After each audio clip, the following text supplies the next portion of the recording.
I didn't babysit my sister's kids on Christmas Eve, so she sent them to my place in a taxi anyway. Except the driver took one look at two small children shivering alone with a crumpled note safety pinned to a 6-year-old's coat and drove straight to the nearest fire station instead of my address. By the time the police called me, my 4-year-old niece was sobbing that Santa must have kicked them out for being on the naughty list, and my nephew was asking the firefighters if mommies could just forget their kids, like leaving your phone at a restaurant. Spoiler alert, my sister didn't forget. She just didn't care. Let me paint you a picture of my sister, Kristen. Imagine the kind of woman who shows up to Thanksgiving dinner 2 hours late with store-bought pie, still in the grocery bag, price tag on, and somehow everyone thanks her for making time in her busy schedule.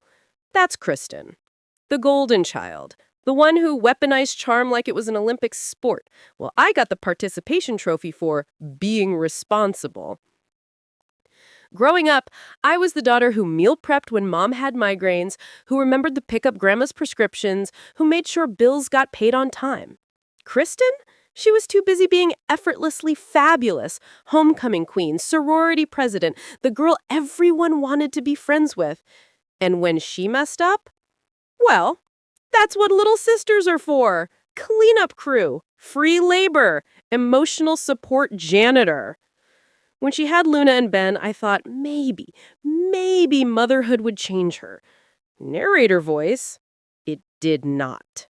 Instead, I became the unpaid backup parent, the emergency contact, the woman whose Google Calendar looked like a hostage negotiation because I'd blocked off time for Kristen's me-time emergency at least twice a month. Doctor's appointments she forgot, school pickups she couldn't make, last-minute crisis date nights that required me to drop everything. And here's the pathetic part. I did drop everything for years. Because those kids, Luna with her gap-toothed smile and Ben with his dinosaur obsession, they didn't ask to be born to a mother who treated parenting like an inconvenient hobby. But this Christmas Eve, something in me finally broke. Or maybe it just woke up. See, I had the Grayson wedding, and if you don't work in events, let me explain what that means. The Graysons are old money, the kind of family that has a Wikipedia page and generational wealth that could fund a small country. Their daughter's winter wedding had been 8 months in the making, 300 guests, a venue that looked like it was carved from a snow globe, ice sculptures tall enough to require structural engineers, and a cake artist who had flown in from Chicago with an entourage. This wasn't just another wedding. This was my career. The kind of event that gets you featured in bridal magazines and makes other coordinators weep with envy. I'd told Kristen about this date for months, sent calendar invites, texted reminders with little Christmas tree emojis, even mentioned it at family dinners while she scrolled through Instagram. So when my phone rang at 11:07 a.m. on December 24th, 3 hours before the ceremony prep, I should have known better than to answer. Liz? Oh my God, you're a lifesaver. That voice, sugary sweet with a poisonous undercurrent, the tone that meant I need something and you're going to give it to me. Kristen, I'm working. What's wrong? Nothing's wrong. I just got invited to this incredible holiday party at the Belmont Hotel. You know, the place with the rooftop lounge? And it's super last minute, but huge for networking. Joel's in Seattle for that conference, and I literally have no one to watch Luna and Ben. Can you just take them for a few hours, please? My eye twitched. Kristen, the Grayson wedding. Today. I told you. I know, but it's just a few hours. They'll be asleep by the time you're even busy. Come on, Liz. It's Christmas Eve. What happened to the spirit of giving? I could hear her already, picturing herself at that party, cocktail dress, champagne flute, Instagram story with the caption, treating myself this holiday season, star, while I'd be juggling toddler tantrums and table arrangements. Then you can't go to the party, Kristen. Silence. The kind that crackles with rage. Wow. Her voice went ice cold. Just wow. You know what, Alyssa? I see exactly who you are. Merry freaking Christmas to you, too. Click. I stared at my phone for 5 seconds, my chest tight, half expecting her to call back and apologize. She didn't. What she did do, and I didn't know this until 3 hours later, was pack her kids into their Christmas outfits, stuff a note into Ben's coat pocket with 40 crumpled dollars, and shove them into a taxi with my address scribbled on a Post-it.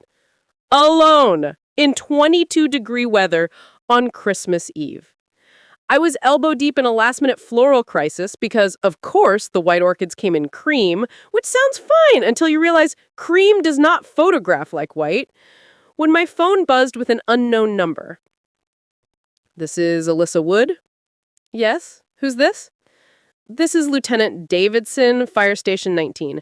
Ma'am, we have 2 children here, Luna and Ben.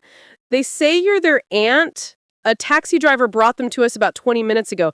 They had your address pinned to the boy's coat, but the driver felt uncomfortable leaving them unattended. Miss Wood, can you come down here? Police are on scene, and these kids are pretty shaken up. The world stopped. The orchids, the Graysons, the ice sculptures that cost more than my rent. None of it existed anymore. I'm on my way. I grabbed my coat, my keys, and ran out the door so fast I left my office lights on and the door wide open. Because somewhere across town, in a fire station that smelled like diesel and cold concrete, 2 little kids in Christmas outfits were wondering if their mommy was ever coming back. And their mommy? She was sipping champagne at the Belmont Hotel, posting selfies with the caption, "Finally some me time, tree star star." If you've ever dealt with a family member who treats responsibility like it's optional, who always expects you to clean up their mess, hit that like button right now.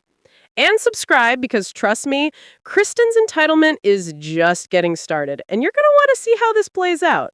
Drop a comment telling me, have you ever been the responsible one stuck fixing someone else's chaos? Let's talk about it. Turn on notifications. This story gets wild. The drive to Fire Station 19 should have taken 15 minutes. I made it in 8, running 2 yellow lights and praying to a god I only remembered during emergencies and really good sale events. My hands shook on the steering wheel, knuckles white, brain cycling through 100 terrible scenarios that all started with, what kind of monster puts children in a taxi alone? The answer, apparently, was my sister. The fire station sat on a corner lot, red brick and industrial, with garage doors that looked like they could swallow trucks whole. I parked crooked, half on the curb, fully illegal, and sprinted toward the entrance. Through the glass doors, I could see movement. Figures. A flash of red fabric that made my stomach drop. Luna's Christmas dress. The one I'd bought her last week because Kristen said she was too busy to shop. The one Luna had twirled in, giggling, saying she looked like a princess. I shoved through the doors and the warmth hit me first. Industrial heating, the smell of coffee, and something metallic. Then I saw them. Ben sat ramrod straight on a wooden bench, still wearing his cream-colored sweater with the reindeer pattern. His hands were folded in his lap like he was waiting for a bus. 6 years old and already trained to be small, to not cause problems, to wait patiently while the adults figured their lives out. Luna was curled against him, face buried in his shoulder, her little body shaking with sobs that sounded like they'd been going for a while. The red velvet dress, so pretty an hour ago probably, was wrinkled and damp at the hem from snow. Luna. Ben. 2 heads whipped toward me. Luna's face crumpled. Atlas! She launched herself off the bench and crashed into my legs so hard I nearly toppled. I dropped to my knees and wrapped my arms around her, feeling her tiny hands fist into my coat like she thought I might disappear too. It's okay. I've got you. You're safe. Ben stood slowly, watching me with those serious dark eyes that had seen too much for a first grader. He didn't run, didn't cry, just walked over and stood next to me, one hand reaching out to touch my sleeve like he needed to confirm I was real. "We thought you forgot us," he whispered. My heart shattered into approximately 800 pieces. "Never. I would never forget you. Not in a million years." "Miss Wood?" I looked up to find a man in a firefighter's uniform, older, maybe 50, with the kind of face that had seen things but still chose kindness. His name tag read Davidson. "Lieutenant Davidson, you called me." I did. He gestured toward a small office off to the side. "Can we talk for a minute? The kids can stay with Fisher. He's good with children. Got 3 of his own." A younger firefighter appeared, crouching down to Ben's level with an easy smile. "Hey, buddy, you like hot chocolate? We've got the kind with the little marshmallows." Ben glanced at me. I nodded. "Go ahead, I'll be right over there. You can see me the whole time." Luna finally peeled herself off me, hiccuping, and took Ben's hand. They followed Fisher toward a small kitchen area, visible through a doorway, Ben still glancing back every few seconds like I might evaporate. I stood, legs unsteady, and followed Davidson into the office. He closed the door but left it half open, probably so the kids could still see me. Smart. He gestured to a chair, but I couldn't sit. Too much adrenaline, too much rage. "What happened?" My voice came out sharper than intended. Davidson leaned against the desk, arms crossed. Taxi driver Raymond Torres brought them in about 30 minutes ago, said he picked up a fare on Westfield Avenue. Woman paid him $40 cash, handed him a note with your address, and told him to take the kids there. Then she left. She left. According to Raymond, she got into a different car. Black sedan, looked like a rideshare, and took off before he could ask questions. He had the kids in his cab, the note, and $40. That's it. I pressed my palms against my eyes, trying to breathe through the fury. "Where is he?" "Raymond." "He is waiting outside. Wanted to make sure the kids were okay before he left." Davidson's expression shifted. Something harder underneath. "Ms. Wood, Raymond did the right thing. The note had your address written down, 2847 Riverside Terrace, but when he plugged it into his GPS, nothing came up. It turns out your actual address is 2847 West Riverside Terrace, different part of town entirely. He tried calling the number on the fare receipt, but it went to voicemail." My address. Kristen had written down the wrong address. If Raymond had just followed orders, if he'd dropped them off at some random building across town on the coldest night of December, those kids would have been standing on a sidewalk, in the dark, alone, waiting for an aunt who had no idea they were coming. "So he brought them here," I said quietly. "He brought them here. Said he wasn't about to leave 2 small children unsupervised on Christmas Eve, correct address or not." Davidson straightened. "Miss Wood, I've already called the police. This is a child endangerment situation. Officer Hernandez is on her way." "Good." His eyebrows rose slightly. "Good. Good, I met his eyes, because my sister just committed a crime, and those kids deserve better than a mother who treats them like inconvenient luggage." The door to the station opened again, bringing a gust of cold air and a woman in a dark police uniform. She was compact, sharp-eyed, with her hair pulled back in a tight bun. Her badge read Hernandez. "Lieutenant Davidson, Miss Wood." She looked between us. "I'm Officer Catalina Hernandez.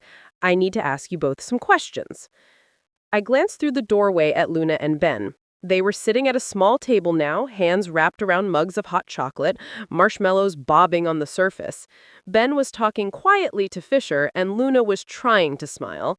They looked so small, so fragile. "Ask me anything," I said. "But first, I need to know, are they safe? Legally right now, are they safe?" Hernandez followed my gaze to the kids. Her expression softened just a fraction. "Right now, they're with you. That makes them safer than they were an hour ago." It wasn't a perfect answer, but it was a start. Officer Hernandez had a gentle voice when she talked to children, the kind that made you want to trust her, tell her everything, maybe ask if she had cookies. She crouched down next to Luna at the kitchen table, eye level, hands resting loosely on her knees. "Hi, sweetie. I'm Officer Hernandez. Can you tell me what happened today?" Luna's bottom lip trembled. She looked at Ben, who gave her a tiny nod, then back at Hernandez. Mommy said we were going to Aunt Lys's house. She said Aunt Lys would be waiting for us. Did Mommy come with you in the taxi? No. She put us in the car and gave the man money, then she left in a different car. Luna's voice dropped to a whisper. I asked if she was coming too, and she said she had to go to a grown-up party. But Aunt Lys would take care of us. Hernandez wrote something in her notebook.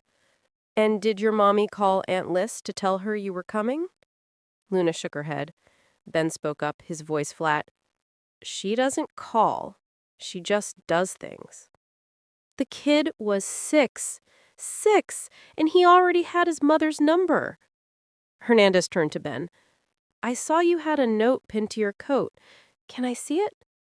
Ben reached into his pocket, carefully, methodically, and pulled out a crumpled Post-it note, safety pin still attached. He handed it over like he was surrendering evidence at a crime scene. Hernandez smoothed it out on the table, and I leaned in to look. The handwriting was unmistakably Kristen's, loopy, dramatic, the kind of penmanship that bought compliments in middle school. 2847 Riverside Terrace. Give to the driver. $40 cash included. That was it. No phone number. No, please make sure they get inside safely. No, their aunt is expecting them. Just an address. A wrong address. And money. Like she was shipping a package. I pulled out my phone and dialed Kristen's number for the 4th time in the last hour. Straight to voicemail. You've reached Kristen. I'm probably living my best life right now, so leave a message and I'll get back to you when I can. Mwah. I hung up before the beep. Tried again. Voicemail. Again. Voicemail. She turned off her phone. Or blocked me. Either way, the message was clear. I'm busy. Handle it. Ms. Wood, Hernandez looked up from her notes. The children's father. Is he reachable? Joel, he's on a flight to Seattle for a conference. Should have landed an hour ago, but he's not answering either. I checked my messages. Nothing. He probably hasn't turned his phone back on yet. I'll keep trying. Hernandez nodded slowly, her jaw tight.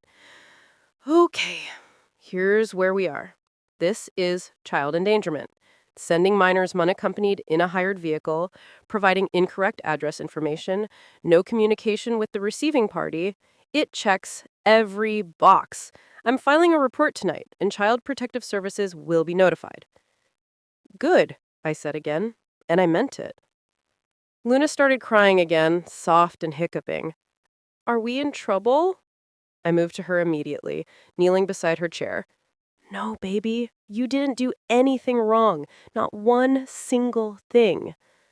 But Mommy said we were bad. That's why she didn't want us for Christmas. The rage that went through me in that moment could have powered the entire electrical grid.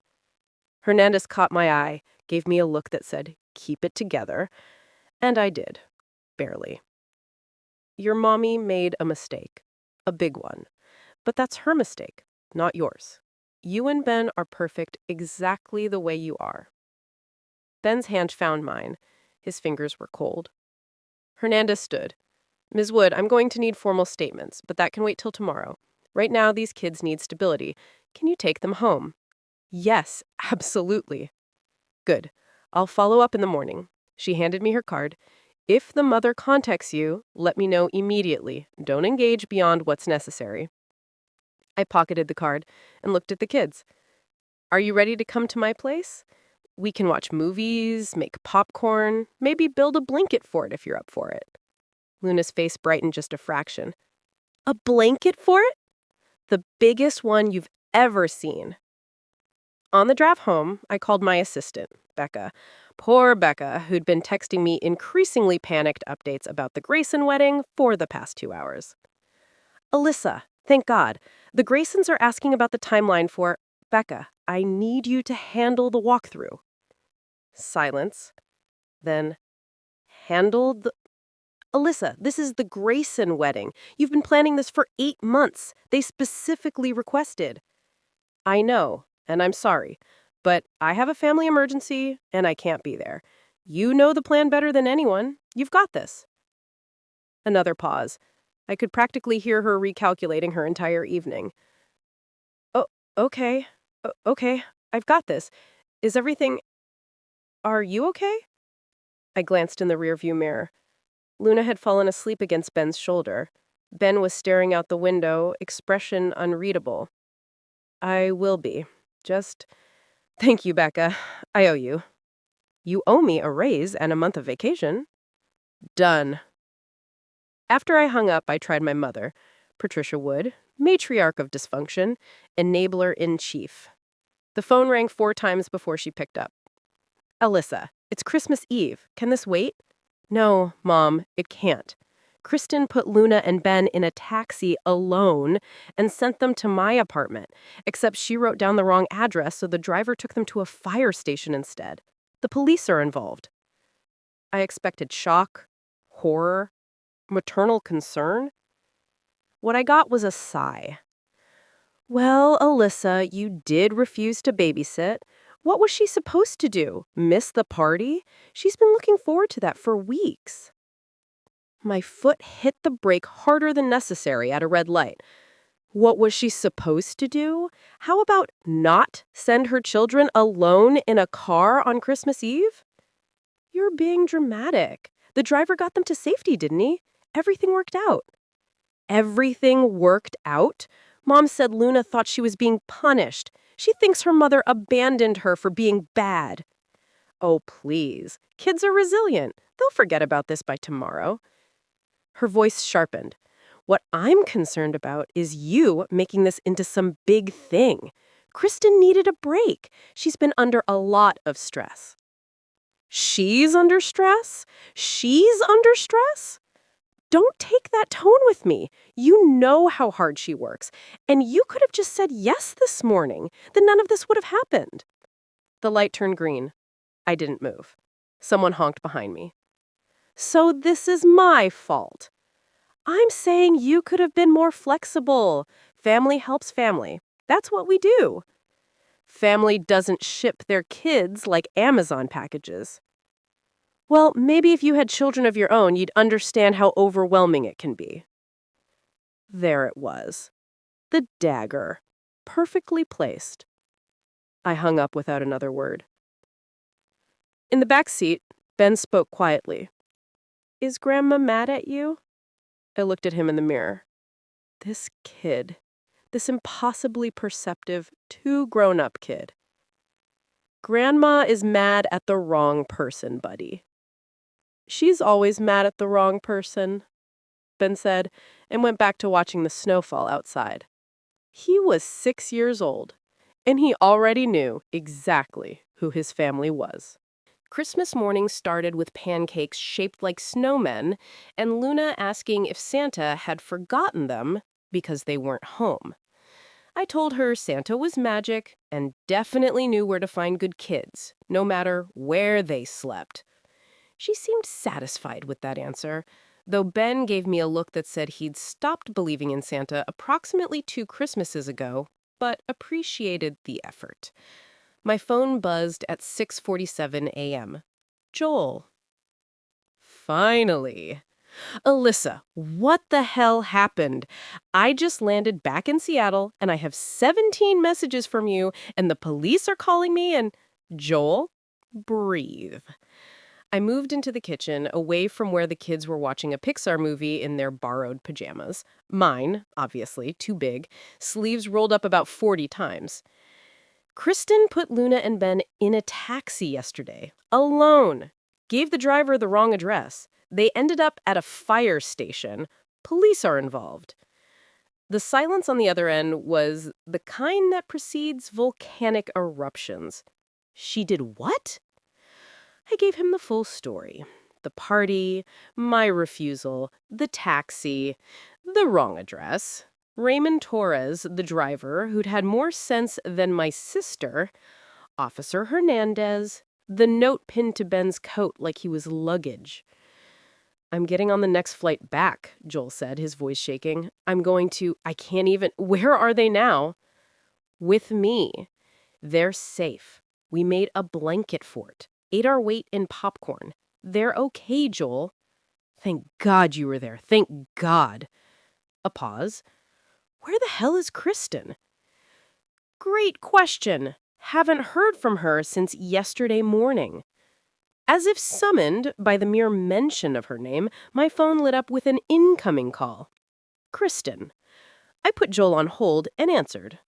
Do you have any idea what you've done?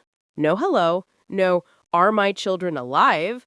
Just immediate defensiveness, her voice sharp enough to cut glass. Merry Christmas to you too, Kristen. Don't. The police called me at 8 in the morning, Alyssa. 8 on Christmas, saying I'm under investigation for child endangerment. What did you tell them?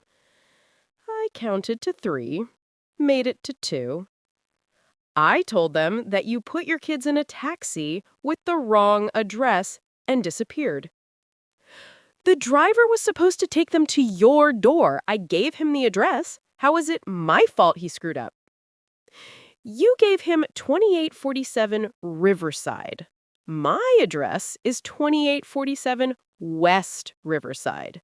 You didn't call me, didn't confirm I'd be there, just shipped them off so you could drink champagne.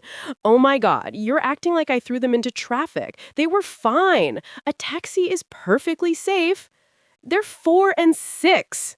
And they had your address. This is so typical of you, Alyssa, making everything into a federal case because you're bitter that I actually have a life. I switched her to speaker, too furious to hold the phone anymore. You want to know what's typical? Luna thinking she was abandoned for being naughty, then asking firefighters if mommies can just forget their kids. That's what's typical. Oh, please, kids are dramatic. They're fine. They're traumatized. You're blowing this out of proportion because you're jealous. You've always been jealous. I hung up, blocked the number, took a breath. Joel was still on hold. I switched back. That was Kristen. She's sorry. She's learned her lesson. She'll definitely do better next time. That's not what happened, is it? Not even a little bit. I'm filing for custody, Alyssa. Emergency custody. Today, if I can find a lawyer who answers on Christmas. Good. The doorbell rang at noon. Officer Hernandez stood on my doorstep with a woman in her 40s, dark hair streaked with gray, wearing a blazer that screamed government employee who's seen some things. Ms. Wood, this is Diane Sullivan, Child Protection Services. We need to take formal statements. I let them in. The kids were napping in my bedroom, exhausted from the emotional marathon of the last 24 hours. Diane had kind eyes, but a no-nonsense mouth. She set up a recorder on my coffee table and asked me to walk through everything. I did. The phone call, the refusal, the fire station, the note, Kristen's complete lack of concern. And this is the first incident of this nature? The first time she's shipped them via taxi, yes. The first time she's been negligent? I hesitated. I don't know everything that happens in their house. But you have concerns. I have observations. She forgets pickups, loses track of time, treats parenting like an inconvenience she can outsource. Diane made notes. We'll need to interview the children separately, and the father. Joel's flying back from Seattle. He'll be here tonight. Hernandez spoke up. For the record, Ms. Wood has been cooperative and appropriate throughout this investigation. The children appear comfortable with her and show no signs of distress in her care. It felt like a teacher giving me a gold star, except the stakes were 2 human lives instead of a spelling test. Joel arrived at 8 p.m. looking like he'd aged 5 years in 2 days. He dropped his carry-on bag the second he saw Luna and Ben, and they ran to him like he was a life raft in open water. Daddy! He held them so tight, I thought his arms might give out. When he finally looked up at me, his eyes were red. Thank you. God, Alyssa, thank you. You don't have to thank me. After the kids were asleep, Joel and I sat at my kitchen table with cold coffee neither of us were drinking. This isn't the first time, he said quietly. I looked up. What? The negligence. I've been documenting things. I didn't want to believe it was as bad as it seemed, but he pulled out his phone, scrolling through photos. 3 weeks ago, I came home and found Ben locked in the car in the parking garage. She'd taken Luna inside and forgot him. He was in there for 45 minutes. My stomach turned over. Last month, she was supposed to pick Luna up from preschool. They called me at work because no one showed up. Luna was sitting in the office for 2 hours. Kristen said she lost track of time getting her nails done. Joel, I know. I know. I should have done something sooner. I just kept thinking maybe she was overwhelmed, maybe she needed support, maybe I wasn't helping enough. This isn't on you. It's on both of us. But after yesterday, he met my eyes. I'm done making excuses. My phone rang. Mom. I ignored it. It rang again. I declined. A text came through. You are tearing this family apart. How could you do this to your sister on Christmas? I showed Joel the message. He read it, jaw tight. Let me guess, Patricia thinks this is all a misunderstanding. Patricia thinks I should have just babysat them, and none of this would have happened. Patricia has enabled Kristen's bullshit for 36 years. Why stop now? Another text. You're making a molehill into a mountain. Kristen made one mistake. You're ruining her life over nothing. Joel grabbed my phone and typed out a response before I could stop him. Kristen put her children in danger. That's not nothing. He handed it back. There. Now she knows where I stand. The phone rang immediately. I didn't answer. On December 26th, Joel filed for emergency custody. Diane Sullivan called that afternoon to request a formal interview with me for the case. Your testimony will be critical, Miss Wood. Are you willing to cooperate? I looked at the photo on my fridge, a crayon drawing Luna had made that morning. 3 stick figures holding hands under a yellow sun, labels in shaky letters. Aunt Liz, Ben, Luna. Yes, I said, I'll testify. You understand this may damage your relationship with your sister? Possibly your extended family? I thought about Luna asking if Santa had forgotten her. Ben asking if mommies can just forget their kids. I understand, I said. And I don't care. The evidence compiled itself like a greatest hits album of neglect. I sat at my laptop on New Year's Eve while the rest of the city prepared to celebrate, scrolling through 3 years of text messages from Kristen that read like a manual on how to weaponize family obligation. Can you grab the kids? Emergency at work. Running late. Can you do pickup? You're closer anyway. I know it's last minute, but I need a break. Just a few hours? Why are you being difficult? They're your niece and nephew. The timestamps told their own story. Emergencies that happened at 2 p.m. on Saturdays. Work crises that coincided with spa appointments tagged on Instagram. Late pickups that weren't late at all, just inconveniently timed with happy hour. Joel's contribution was worse. He'd sent me a folder of photos he'd been quietly documenting for months, and each one made my chest tighter. Ben sitting alone in a car seat, tear-streaked face pressed against the window. Timestamp, 6:47 p.m. The note read, found him like this in the garage. She took Luna upstairs and forgot him. Luna at a playground, swings empty behind her, the sky already dark. Preschool called me at work. No one picked her up. This was 2 hours after closing. A screenshot of Ring doorbell footage showing both kids standing on their front porch at 9 p.m., still in school clothes, ringing the bell. The caption, she went to dinner with friends, forgot they were at after-school care. Jesus, Kristen, I whispered to my empty apartment. Diane Sullivan had requested everything. I compiled it into a PDF that felt like a prosecutor's opening statement.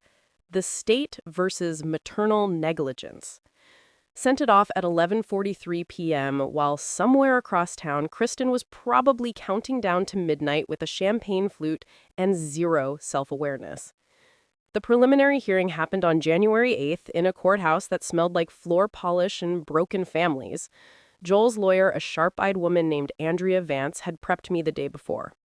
She's going to play the victim, loving mother, one mistake, media-fueled hysteria. Your job is to stay calm and stick to facts. I nodded. Facts. I could do facts. Kristen arrived in a cream-colored dress that screamed, "Wholesome mother wrongly accused," her hair styled in soft waves, minimal makeup designed to look like she'd been crying. She probably had been. Kristen could summon tears like a special effect. The judge, a woman in her 60s with reading glasses on a chain, reviewed the initial petition with the enthusiasm of someone who'd seen this exact case 1,000 times. Kristen's lawyer stood first. Your Honor, this entire situation stems from a single lapse of judgment. My client, exhausted and overwhelmed, made a poor choice on Christmas Eve, but her children were never in danger. They were delivered safely by a responsible driver to a fire station where they were cared for until family arrived. This is not neglect. This is a mother who made one mistake and is being crucified for it. Andrea stood. Your Honor, the evidence shows a pattern of negligence spanning 3 years. This was not one mistake. This was the mistake that finally got noticed. The judge looked at Kristen over her glasses. Miss Wood, did you inform your sister that you were sending your niece and nephew to her residence? I thought she knew. I assumed. Did you call her? Text her? Any form of communication? She'd already said no. I didn't think. That's evident. The judge made a note. Preliminary custody remains with the father pending full evaluation. Next hearing, February 14th, court adjourned. 3 minutes. It took 3 minutes for my family to implode. My phone started ringing before I had even left the building. Mom. I declined. Aunt Sylvia. Declined. Cousin Jade! Declined. The voicemails piled up like a toxic waste dump. How could you do this to your sister? You've always been jealous of Kristen. This is what happens when bitter, childless women get vindictive. That last one was from Uncle Rod, who'd been divorced 3 times and hadn't seen his own kids in 5 years, but sure, I was the problem. Patricia called at 9 p.m. I made the mistake of answering. I hope you're proud of yourself. Hi, Mom. Don't hi, Mom me. Do you know what you've done? Kristen is devastated. The whole family is talking. Your Aunt Sylvia won't even speak to me because she thinks I raised a daughter who betrays her own blood. Kristen betrayed her children first. One mistake, Alyssa. Everyone makes mistakes. But you're dragging her through court, destroying her reputation, trying to take her kids away. Joel is trying to keep his kids safe. I'm just telling the truth. The truth. The truth is you've been jealous of your sister since you were 12. She got attention, she got friends, she got a family, and you got nothing. So now you're punishing her for having the life you wanted. The words hit like a slap. I waited for the sting to fade, but it didn't. If that's what you think of me, Mom, then we don't have anything else to say. I hung up, blocked her number, sat on my couch in silence for 20 minutes. Work became my sanctuary. My boss, Vanessa, a force of nature in designer heels, who'd been running our event firm for 20 years, called me into her office the day after the hearing. I heard about the custody thing. How are you holding up? I've been better. My family thinks I'm a vindictive monster. Vanessa snorted. Your family sounds like they need therapy. You need anything? Time off, emotional support, someone to slash your sister's tires. I laughed in spite of myself. The first 2, maybe. You got it. And Alyssa, for what it's worth, you did the right thing. Those kids are lucky to have you. My coworkers rallied around me like I'd joined some kind of righteous pariah club. Becca brought me coffee every morning. Dev from graphic design left encouraging notes on my desk. Even Timothy from accounting, who never talked to anyone, gave me a thumbs up in the break room. Meanwhile, Luna started therapy. Joel had found a child psychologist named Dr. Reeves, who specialized in trauma. After the 3rd session, Dr. Reeves requested a meeting with Joel and me. Luna's making progress, but she's dealing with significant abandonment anxiety. She's expressed multiple times that she believes she was sent away as punishment for being bad. Joel's jaw tightened. We've told her that's not true. I know, and she's starting to understand cognitively, but emotionally she's still processing the belief that love is conditional, that if she's not good enough, the people she loves will leave. Dr. Reeves looked at me. She talks a lot about you, Miss Wood. You're a consistent, safe presence in her life. That matters more than you know. I nodded, throat tight. I'll be documenting all of this for the custody evaluation. The court needs to understand the psychological impact of the Christmas Eve incident and the pattern of behavior that led to it. More evidence, more documentation, more proof that my sister had failed at the one job that mattered. That night I got a text from a number I didn't recognize. You're dead to this family. Hope you can live with yourself. I blocked it. Made myself tea, looked at Luna's drawing on my fridge. Yeah, I could live with myself just fine.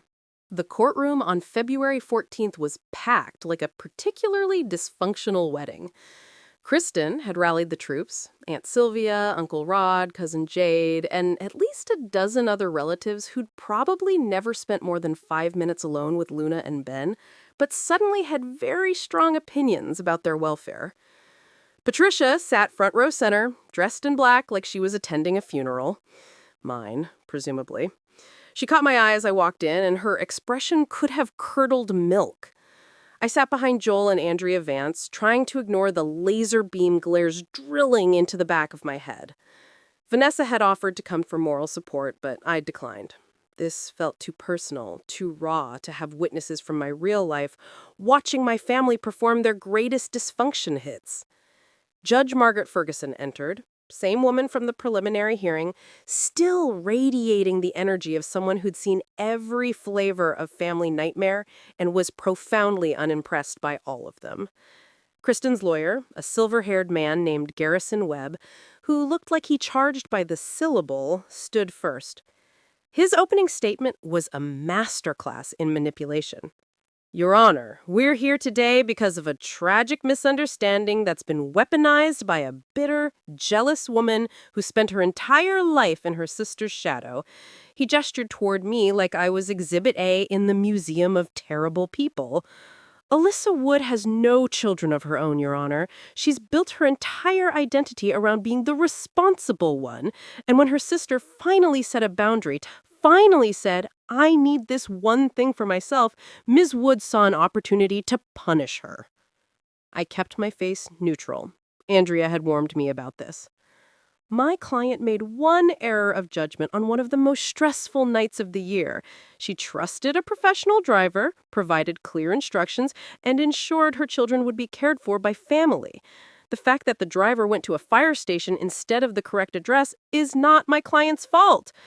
Yet here we are, attempting to strip a loving mother of her parental rights because her sister holds a grudge. He sat down looking pleased with himself. I wanted to throw something sharp at his head. Andrea stood, calm and precise. Your Honor, the evidence will show that Christmas Eve was not an isolated incident, but rather the culmination of a 3-year pattern of neglect. We will demonstrate that Miss Kristen Wood has repeatedly prioritized her own convenience over her children's safety, and that this pattern has caused documented psychological harm. The first witness was Diane Sullivan from CPS.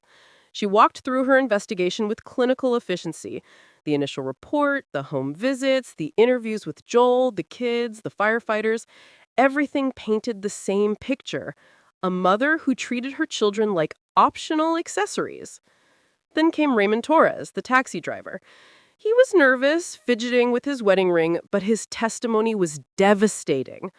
I picked up the fare on Westfield Avenue. The lady, Ms. Wood, she put 2 little kids in my back seat, gave me $40 and a note, and left. Didn't wait to see them buckle up, didn't give me her phone number. Just walked away and got in another car. What did you do? Andrea asked. I read the note, tried to put the address in my GPS, but nothing came up. The little boy, Ben, he was real quiet. But the little girl, Luna, she kept asking when we'd get to Aunt Lys's house.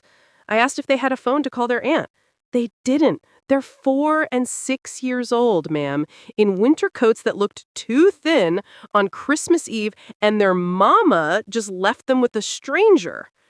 So you made a decision. Yes, ma'am. I drove to the nearest fire station because I wasn't about to drop those babies at some random address and hope they're the best. That felt wrong.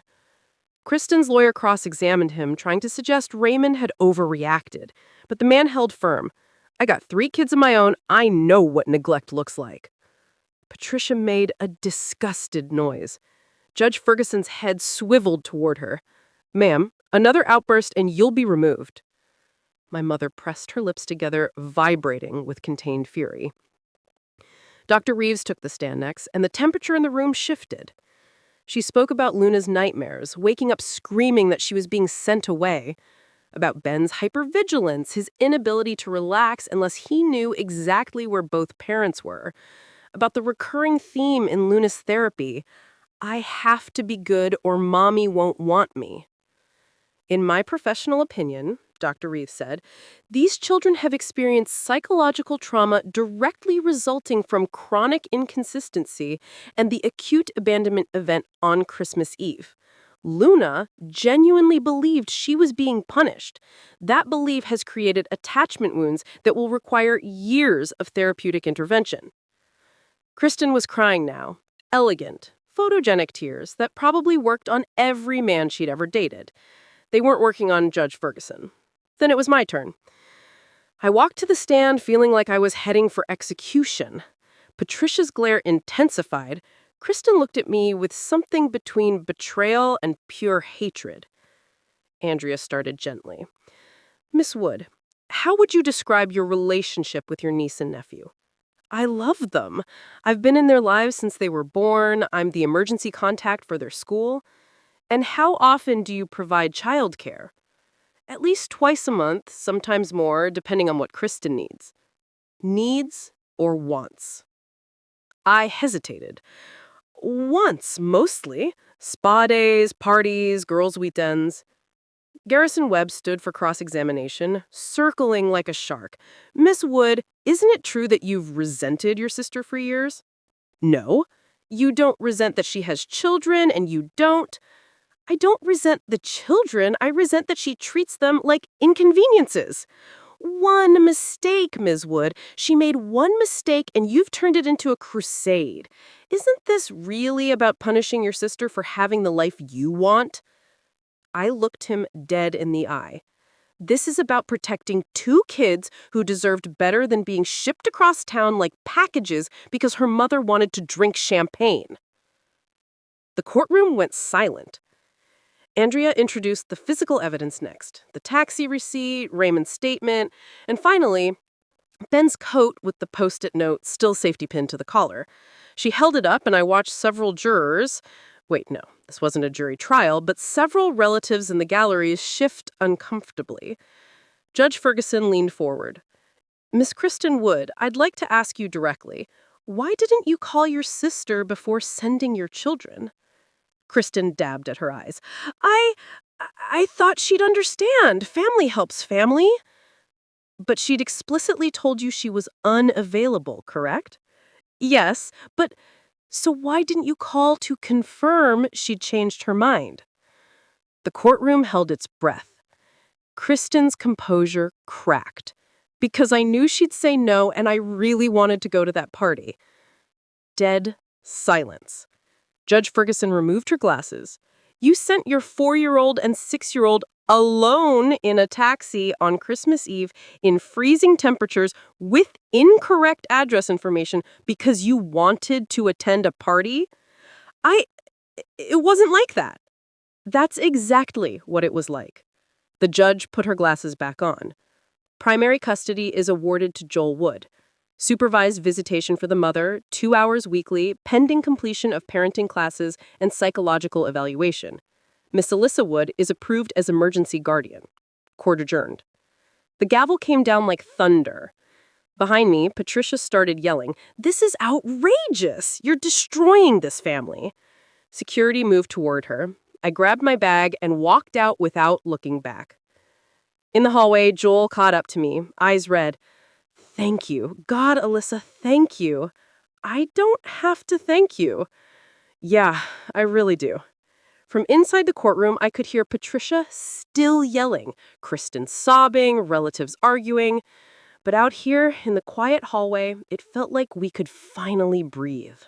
The supervised visits lasted exactly 4 months before Kristen started canceling. First, it was work conflict, then not feeling well, then just something came up. By August, she'd missed 6 consecutive visits, and the court supervisor stopped bothering to show up. Luna stopped asking when Mommy was coming. Ben stopped pretending to care. I became Aunt Liz, the one who hosted weekend sleepovers that involved too much pizza and not enough vegetables, who learned the names of every stuffed animal in Luna's collection, who sat through Ben's lengthy explanations of dinosaur extinction theories without once checking my phone. I attended school plays where Luna played Tree Number 3 with the commitment of a Broadway star. I cheered at Ben's soccer games even though his team lost every single match that season. Joel met someone new eventually, a kindergarten teacher named Rebecca, who had the patience of a saint and made the kids laugh with terrible knock-knock jokes. They got married when Luna was 8, and I cried at the wedding because it felt like watching broken things become whole again. Therapy helped. Dr. Reeves worked with both kids for 2 years, and slowly the nightmares faded. Luna stopped asking if she'd been bad. Ben learned that adults could be trusted to show up. They healed the way kids do when they're given safety and time. Patricia didn't speak to me for 3 years. We saw each other at obligatory family events, Thanksgiving at Aunt Sylvia's, Uncle Rod's retirement party, and she'd look right through me like I was furniture. Once, at a cousin's baby shower, she told someone within my earshot that she only had one daughter now. I focused on my appetizer and didn't take the bait. Kristen remarried at 39 to a venture capitalist named Gregory, who had a house in the Hamptons and a wine cellar worth more than my car. She had another baby, a boy named Hudson, and her Instagram became a highlight reel of perfection. Matching family Christmas pajamas, organic baby food, #blessed life. She never posted about Luna and Ben. Patricia died the winter Luna turned 10. Heart attack, quick and unexpected, the way she'd probably have wanted it, dramatic, attention-getting, and timed to cause maximum inconvenience during the holidays. The funeral was tense. Kristen gave a eulogy that made our mother sound like a saint. I sat in the back with Joel, Rebecca, and the kids, and when it was over, Luna slipped her hand into mine. "Are you sad, Aunt Liz?" I thought about it. Really thought about it. I'm sad she's gone, but I'm not sad about who we were to each other. That makes sense, Luna said solemnly, and squeezed my hand. The years rolled forward. Ben was tall and gangly, all elbows and terrible teenage humor.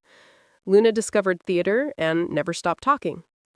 They grew up safe, loved, steady. When Ben was applying to colleges, he asked me to read his essay. I sat in my kitchen, the same one where I'd compiled evidence of Kristen's negligence 8 years earlier, and read words that made my vision blur. The adults I admire most are the ones who choose courage over comfort. My aunt is one of those people. When I was 6 years old, she made a choice that cost her almost everything. She lost her mother, her sister, most of her family, but she didn't lose herself. And because of that choice, my sister and I got to grow up knowing what it means to be truly protected. I called him crying. "Ben, this is beautiful." He said, "It's true." He said simply, "You saved us, Aunt Liz." Luna's essay 2 years later was similar. My aunt taught me that love isn't about keeping peace, it's about keeping promises. They both got into their first choice schools. Christmas Eve, 8 years after the taxi incident, I hosted dinner at my apartment. The same apartment where Luna and Ben had built their first blanket fort, where we'd eaten popcorn for breakfast because rules didn't matter when your world was falling apart. I'd finally invested in real Christmas decorations, a tree that didn't come from a drugstore, lights that didn't short out halfway through December, stockings embroidered with everyone's names. Joel and Rebecca brought wine. Ben was home from college for winter break, sporting a questionable mustache he refused to shave. Luna, now 14 and firmly in her theater kid era, was practicing monologues in front of my bathroom mirror. We ate too much food, played charades, laughed until our stomachs hurt. Then, while Rebecca was making coffee and Luna was FaceTiming a friend, Ben looked at me across the table. "You know we remember that night, right?" I set down my wine glass. "What night?" "The fire station, the taxi, all of it." "We remember you came to get us. You didn't have to, but you did." Luna appeared in the doorway, phone forgotten. "You did the scary thing. You told the truth even when everyone hated you for it." My throat tightened. I couldn't not do it. You two, you deserved someone who'd fight for you. Most people don't fight. They keep the peace. They look away. You didn't. And yeah, it sucked. Grandma never spoke to you again. Kristen acts like we don't exist. Half the family think you're the villain. But we know the truth. You're the reason we're okay. Luna came over and hugged me from behind, chin on my shoulder. You're the reason we know what safe feels like. I covered her hands with mine, looking around the table at this strange, beautiful family we'd built from wreckage. Joel, who had found the courage to file for custody, Rebecca, who had loved someone else's children like her own, and Ben and Luna, who had survived and thrived and somehow still had room in their hearts for trust. I'd lost my mother, my sister, my extended family. Most of the people I'd grown up believing were my foundation. But I had gained this table, these people, this chosen family built on truth instead of appearances, on protection instead of performance. Patricia never forgave me. Kristen never apologized. The family WhatsApp group I'd been removed from probably still talked about me like I was the villain in their story. But here, in my apartment on Christmas Eve, with fairy lights twinkling and laughter echoing, and two kids who had once believed they were unlovable now thriving, here, I knew exactly who I was. I was Aunt Liz, the one who showed up, the one who stayed, the one who chose the hard right over the easy wrong. Some families are born, some are chosen. This one, messy, imperfect, built from the ashes of dysfunction, this one was worth everything I'd lost. "Merry Christmas," I said, raising my glass. "Merry Christmas," they echoed. And outside, snow began to fall, soft and silent, covering everything in white. A fresh start, a clean slate. The way every Christmas should be. So Kristen got to walk away, remarry rich, and play perfect mom on Instagram, while Alyssa lost almost everything for doing the right thing. Sound familiar? If that makes your blood boil, smash that like button. Subscribe if you believe some families are worth losing to protect the people who actually matter. Comment below. Would you have testified or kept the peace? Where are you watching from? Hit that notification bell because stories like this, they need to be told. See you in the next one.